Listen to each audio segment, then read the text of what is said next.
C'est Jordan James, alors on va pas non plus dire waouh, waouh, waouh, mais il a fait forte impression, non? À chacun d'entre vous. Oui. Et au public, et à tout le monde, à tous ceux qui ont vu le match, je pense qu'on l'a tous adoré. On s'est tous demandé pourquoi on ne l'avait pas vu titulaire plus tôt. On aurait aimé qu'il ait au moins sa chance un peu avant pour voir ce qu'il valait, surtout qu'on voyait ce qui était aligné, les joueurs qui étaient alignés, et qu'ils ne crevaient pas l'écran, notamment Glenn Kamara. Et c'est sûr que Jordan James a été excellent. Il a été excellent. On voit que c'est un joueur qui a une qualité technique. C'est un joueur qui sait défendre, qui sait presser, évidemment. Il a la culture anglaise. Il joue toujours vers l'avant. Pied droit, pied gauche.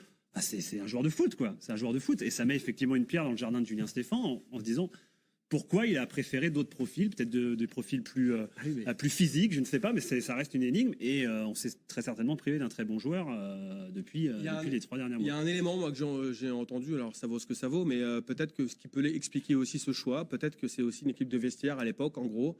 Vous savez très bien que dans tous les vestiaires de football, vous avez les joueurs qu'il faut un peu plus préserver, qui ont des plus gros caractères, et d'autres où c'est plus facile de les mettre sur le banc de touche. En gros. C'est un gentil. Oui, c'est un gentil. C'est un gentil. Donc peut-être que gentil. Par rapport à d'autres joueurs, c'était plus simple en termes de management et d'équilibre de vestiaire de le mettre sur le banc au profit d'autres joueurs titulaires. Je sais pas, c'est peut-être un élément. Mais au moment où vous creusez la tête pour essayer de trouver une équipe, quand Julien Stéphan est acculé pratiquement et qui sait plus quoi faire, pourquoi à un moment il sort pas la carte? Qu'est-ce que ça lui aurait coûté?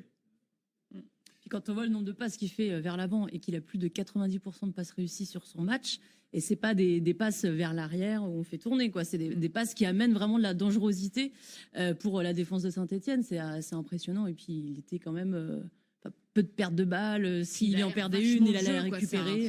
Ça aère le milieu de terrain. C'est incroyable la différence que ça peut faire, quoi.